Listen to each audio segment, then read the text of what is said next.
នឹងបងប្អូនបន្ទាប់ពីមកដល់កន្លែងលោកយាយលោកតាគាត់មកធ្វើវិបស្សនានឹងហើយយើងឃើញថាព្រៃឈើក៏ដូចជាកន្លែងគាត់ស្នាក់នៅនឹងគឺមានសភាពស្អាតបាតមែនទែនបងប្អូននេះ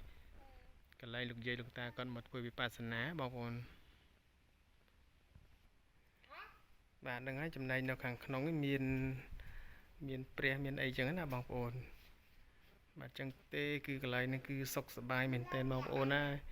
នឹងបងប្អូនដែលមានបំណងចង់មកលេងនៅកន្លែងហ្នឹងគឺថាអារម្មណ៍ជ្រះថ្លាមែនទែនបាទសូម្បីតែខ្ញុំនៅផ្ទះក្បែរហ្នឹងក៏ខ្ញុំគិតថាកន្លែងហ្នឹងជាកន្លែងមួយដ៏ស្ងប់ស្ងាត់ដែលសប្បាយណាបងប្អូន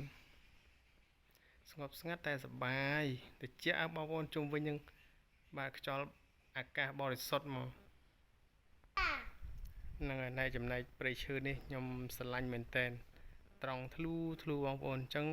ប្រហែលជា4-10ឆ្នាំ20ឆ្នាំអីទៀតហ្នឹងគឺដោះណែនអស់ហើយសឹងតែរកផ្លូវដើរលេងមានណាបងប្អូនបាទបើឡើងណែនខាសសិតតែដើមមានតម្លៃដើមផ្ចឹកដើមចក្រមបាទ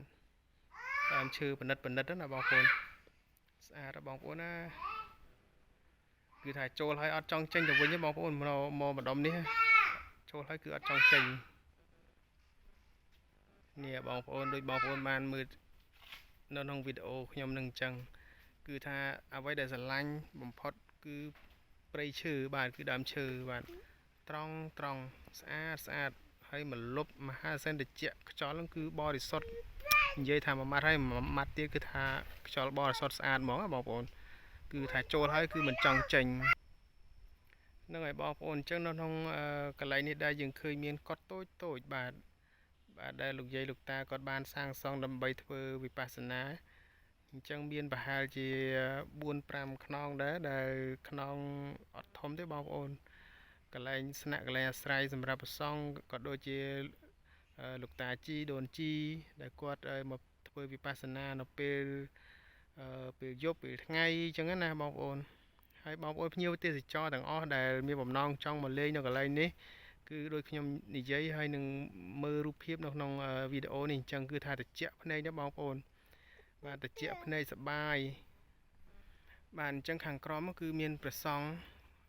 គង់នៅប្រហែលជា2អង្គដែលលោកនៅធ្វើវិបស្សនាបាទអញ្ចឹងទេ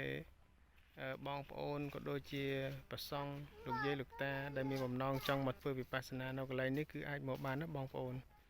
បាទនេះហើយកូនពៅខ្ញុំអាឃ្លាំងមកបួលខ្ញុំទៅលេងលោកតាបួលខ្ញុំទៅថ្វាយអង្គមលោកតាអេមកបងប្អូនណាតើដើរទៅមុនប៉ាចាតើដើរហ្នឹងបងប្អូនអញ្ចឹងវីដេអូនេះក៏មានតែប៉ុណ្្នឹងទេដើម្បីផ្សព្វផ្សាយនៅកន្លែងទេសចរឬក៏កន្លែងកំសាន្តរបស់យើងអញ្ចឹងបើសិនជាបងប្អូនចង់មកលេងឬក៏មកទស្សនាឬក៏មកបោះតង់ហើយក៏ជាពិសេសនោះក៏មានកន្លែងដែលលោកយាយលោកតាធ្វើវិបស្សនាបាទគឺកន្លែងនេះគឺរីករាយជានិច្ចបាទគឺសប្បាយមានផាសុកភាពល្អហ្នឹងហើយក៏ផ្លេចជម្រាបបងប្អូនទាំងអស់គ្នាដែរកន្លែងនេះគឺស្ថិតនៅក្នុងឃុំព្រះខែស្រុកបសែតខេត្តកំពង់ស្ពឺបាទកុំឲ្យផ្លេចពីដើមដំបូងក្បាលវីដេអូខ្ញុំបានជម្រាបពីទីតាំងនៅកន្លែងនេះបងប្អូនហើយបងប្អូនធ្វើដំណើរពីទីក្រុងភ្នំពេញមកគឺអត់ឆ្ងាយទេបាទចេញពីផ្លូវ8ចំចៅយើងហ្នឹងបាទមកផ្លូវជាតិលេខ4មកជាតាមផ្លូវជាតិលេខ4ណាបងប្អូនមកដល់ផ្លូវផ្សារថ្នល់តាទឹងផ្លូវ41បាទអញ្ចឹងបងប្អូនប